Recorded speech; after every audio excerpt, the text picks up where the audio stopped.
Welcome to another edition of the CS Podcast, where you can hear interviews with special guests such as Dale Buchanan, Tom Waddle, Pierre Desir, Brent Berry, Ed Werder, and many others. Too big, too strong, too fast, too good. So be sure to subscribe and tune in to the CS Podcast on YouTube at youtube.com/ChristianRE722. Did you not get the memo? That's www.youtube.com/ChristianRE722 for great interviews. Be sure to check out the CS Podcast.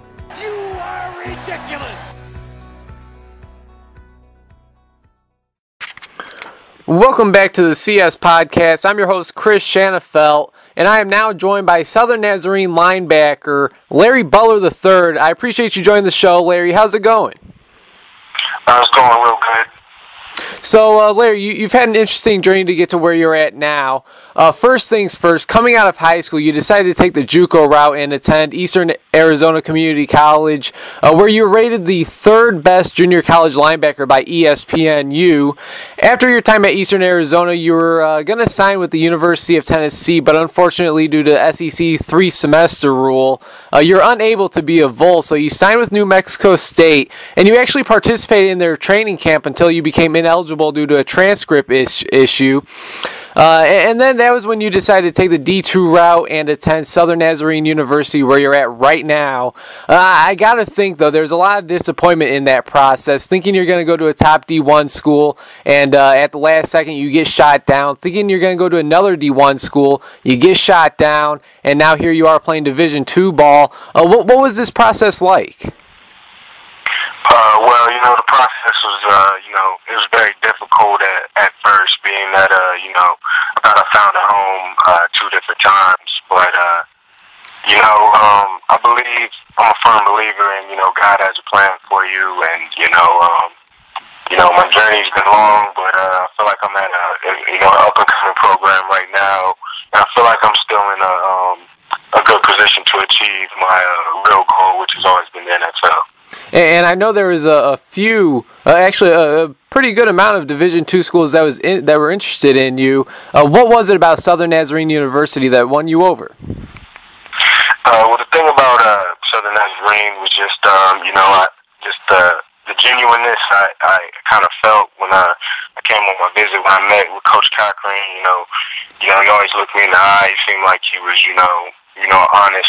honest person, and it's a Christian environment at this school, so some of the values instilled the university has in place, I feel like they'd be good for my life as well. And the recruiting class also, that the 2014 recruiting class that Coach Cochran put together, I felt like we can improve very quickly, this season and going forward next year. So it was something that I was intrigued by. And, I feel like this is a pretty good conference that we're in as well, one of the, top tier in Division II. So, I was looking forward to playing against top teams such as Henderson State, Ouachita Baptist, and Harding University. So. Now, this is your first year at Southern Nazarene University, and according to Blitz.com, they actually put you on their preseason All-American list. Did that come as a surprise at all? I was very happy, and honored to be named preseason All-American. But it wasn't something that surprised me. I put in a lot of hard work, and I'm glad that a lot of people are noticing, so I wasn't too surprised.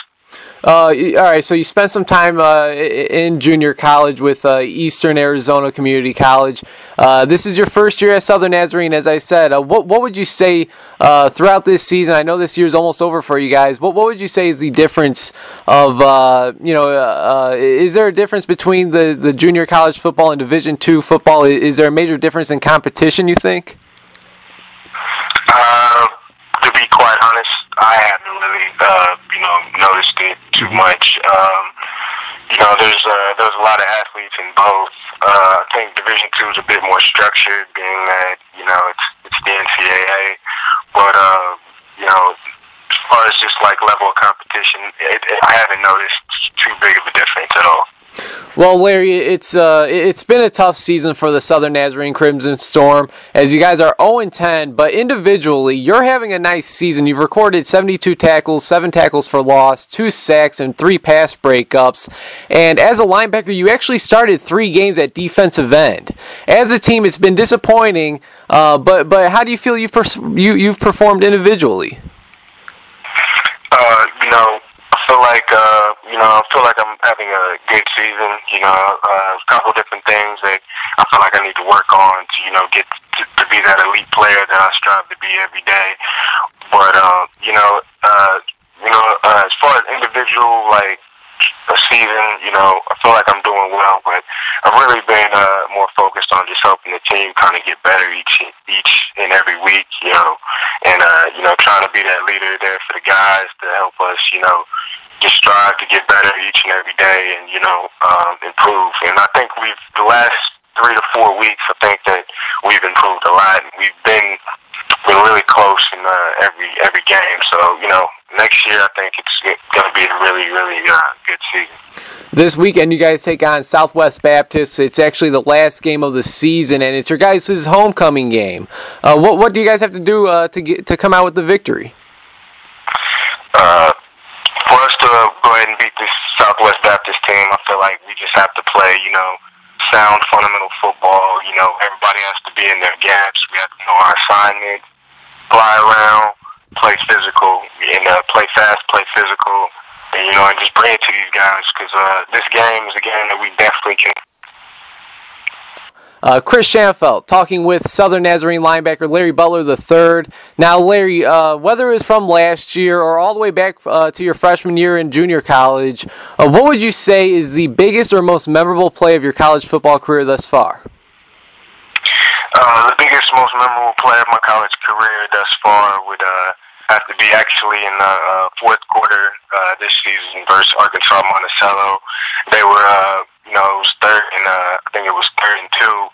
And, they were driving, they were in our red zone, the quarterback dropped back to pass, and I was able to creep on a blitz, and I was able to get the sack, and, that kind of, that was really kept us in the game late in the fourth quarter, and, but we weren't able to pull that game out. But that's one of the most memorable moments from this season, definitely. It certainly sounds like that play had an impact on the game, though. Now, this is a question I like to ask many of the people I interview, and I know you wouldn't mind either of these two choices, but being a linebacker, would you rather show off your hands and vision and intercept a quarterback, or show off your physicality and lay a hard hit on a wide receiver or running back and force a fumble? I would definitely like to show my physicality and lay a running back or a receiver out and cause a fumble.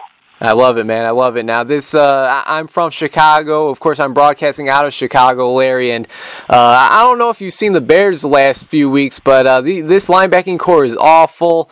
You're a 2016 NFL draft prospect, and I'll tell you what, man, Chicago will welcome you with open arms. All right, man? Good. On to my next question. What do you feel are your biggest strengths as a linebacker? My biggest strength as a linebacker, I definitely feel like, is my hitting ability, my play recognition, my ability to, use my hands well, and definitely my positional versatility. Is there a specific one part of your game that you spent on working to get better during the offseason? Yes, sir.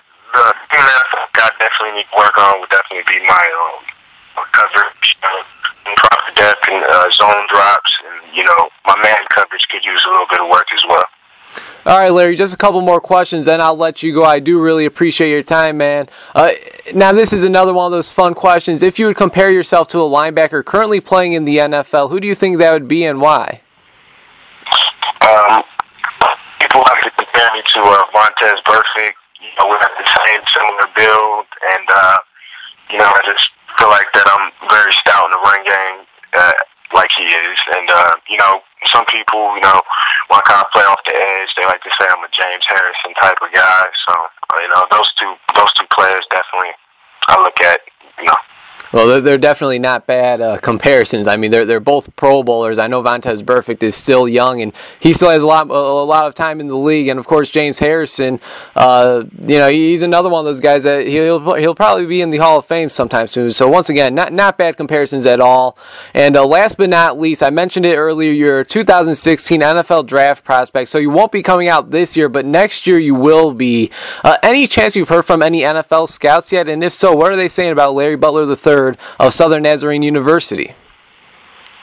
I haven't really spoke to any directly. My coach kind of handles that, but there's several teams that have called and are very intrigued, and but I'm really just trying to, as hard as it might be sometimes, I'm really just trying to focus on, finishing my college career, this last game and all the next season, and just really trying to help our program get better and win a lot of games. So I'm kind of putting that on the back burner for now. Absolutely. Sounds great, Larry. I'm wishing you and your team nothing but the best next week and, of course, next season. Hopefully we can keep in touch and do this again later on down the line. I got to say, it's been a pleasure speaking with you. Now, before I let you go, is there anything you'd like to say to our listeners out there? Yes, you guys should keep track on Southern Nazarene football. We have a lot of great players. Jannard Johnson is a great defensive tackle. And, we're going to be a really good team next year, and we're going to win a lot of games. Hey, sounds good. And, of course, keep an eye out on Larry Butler III of Southern Nazarene University. Larry, I really do appreciate your time, man. Let's do it again down the line, all right? All right, thank you very much. All right, take care, man. See ya.